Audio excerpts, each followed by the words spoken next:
Hello everyone, welcome back to the channel. If you are trying to install Autodesk Revit 2026 and you are getting the error message, Revit 2026 is already installed, even though Revit is not actually installed on your system, then this video is exactly for you.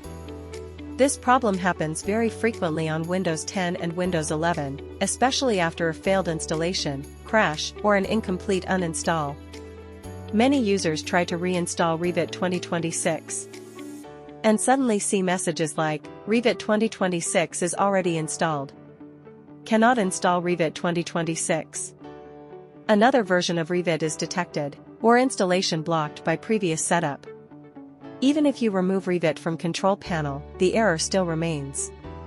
This happens because hidden Autodesk services, registry entries, and leftover files are still present in your system. Most people try common fixes like uninstalling from programs and features, deleting Autodesk folders manually, using Autodesk uninstall tool, restarting Windows, or reinstalling using a different installer. But the truth is, these methods do not fully clean Revit 2026 installation traces.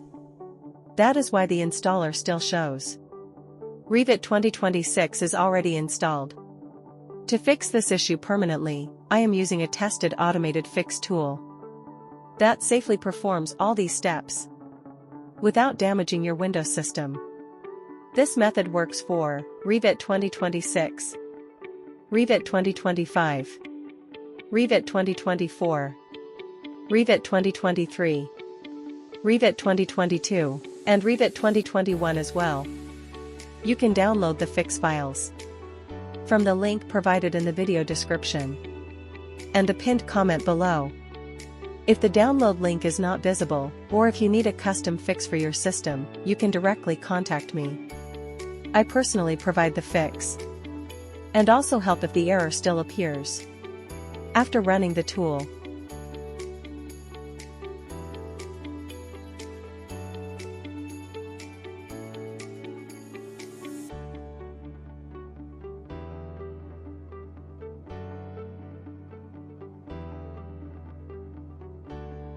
As you can see now, Revit 2026 is installing perfectly without any errors. The Revit 2026 is already installed problem is completely solved, and the installer is running smoothly on Windows 11. This confirms that the issue was caused by corrupted components, and once they are cleaned properly, Revit installs exactly the way it should. I really appreciate your time and trust in this solution. A lot of effort goes into creating tested and reliable fixes like this, so if this helped you, your support, feedback, and sharing this video really motivates me to keep bringing more professional Autodesk solutions to this channel. Most people try common fixes like uninstalling from programs and features, deleting Autodesk folders manually, using Autodesk uninstall tool, restarting Windows, or reinstalling using a different installer. But the truth is, these methods do not fully clean Revit 2026 installation traces. If this video helped you, please like, share, and subscribe to the channel. For Revit installation help, Autodesk error fixes, and professional technical support, this channel is your one-stop solution. Thank you for watching, and I will see you in the next video.